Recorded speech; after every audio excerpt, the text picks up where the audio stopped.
Hello, fellow knights and warriors. Today I continue my adventure with Norman Saga series, and after covering the basics of leg and mounted movement, I decided to give a try to the inflirtation. Inflirtation is one of the most tricky rules in the Norman Saga, so I think it needs to be covered in the different movie to make everything clear and understandable. I hope so at last. What is infiltration? Like I said before, this game has no zone of control. You are free to enter any hexes that are adjacent to the enemy units, but if you want to move through the adjacent hexes of the enemy units, you are forced to pass the infiltration check. How it works? Let's assume this is Norman movement phase, and our Robert wants to attack Alexio. He wants to move in the shortest road, so he goes here, and now he is fine. You are free to enter the hexes that are adjacent to the enemy, and this itself means nothing. You can still continue your movement on any of these three hexes normally, but if you want to move another hexes that are adjacent to this enemy, you have to pass infiltration check. So let's assume that Robert wants to go here, but before he will be able to enter this hex, he needs to pass infiltration test. How it works? We need to go into the tables and check infiltration table. Here you can see the results.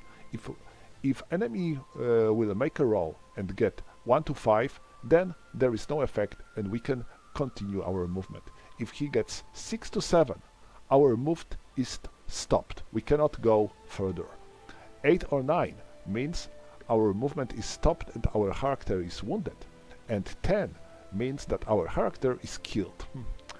There are numerous modifiers for the character that attempts to infiltrate and for the character that attempts to oppose the infiltration. So notice that our Robert isn't rider, but he is armored. His defense is in a circle, so this means that he will get -1 modifier. He is not wounded, so he will get +2. Now we need to check for the enemy modifiers, because there is a chance that enemy will also have a modifier. If he is a rider, no, he is a foot character. If he is Byzantine hoplite, no, he is Byzantine, but he is infantry medium, he is cavalry medium. Of course he is on foot, but he is not a hoplite by all means. And if he is wounded, no, he is fine. So the only modifier that applies here is -1 because Robert is armored. So we have to make a roll with 1d10 and to see the result. We got, whoa, the worst result possible. This is 10. And this is -1, so this means that character is wounded. So Robert is stopped, he cannot move any further, and even so, he is wounded. So he was very unlucky here. But now, let's go back. And let's see if the situation would be like that. Now, if Robert would go here, everything would be fine. But if he would like to go here, he would have to pass 2 infiltration checks, because now there are 2 enemy warriors. So before entering this hex, he would have to make 2 rolls, 1 for each of these Byzantians, before he will be able to enter this hex and probably attack Alexio later.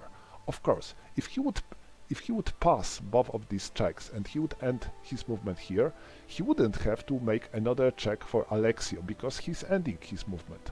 But if he would, for example, want to move there, then he would have to pass another 2 infiltration checks, 1 for Alexio and 1 for Philomenon.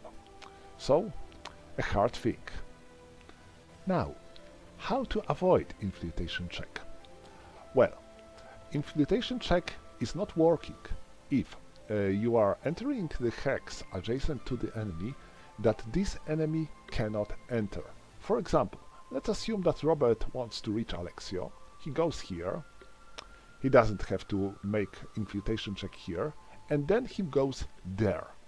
This is a tree. Mounted character cannot enter the tree. Due to this fact, he cannot force Robert to make an infiltration check on this hex.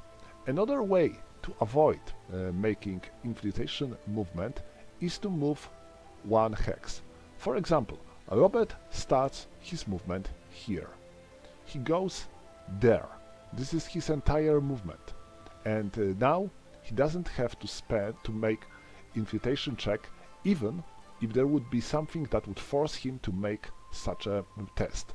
Moving one hex means that you are free from any kind of infiltration tests.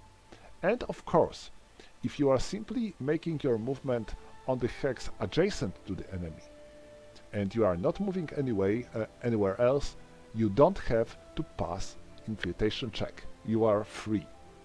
Also, infiltration check is often made during or after combat.